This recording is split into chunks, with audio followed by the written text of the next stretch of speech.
afternoon. This is Avenue I, East Avenue I.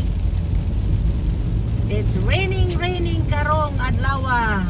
Pero I have to work kay daghan mga utang bayro nun.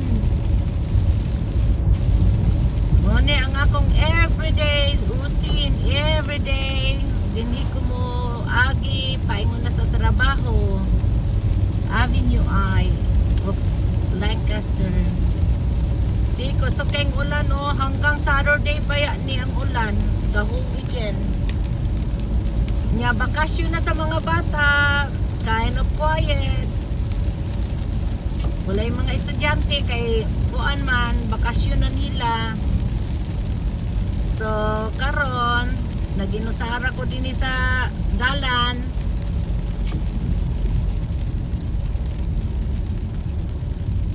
Sana daan na ako yung mga riders karon kay medyo ulan-ulan, walay manguan, walay mang maglakaw-lakaw pag raining.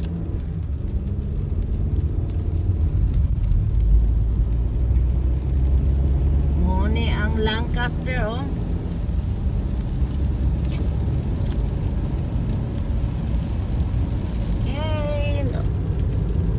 ang among lugar dinhi sa Lancaster nga gamay ra kay tao.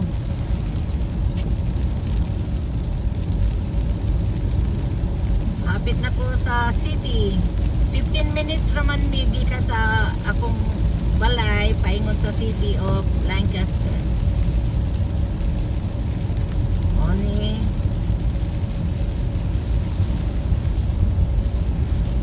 hapit para ba ko ano FedEx.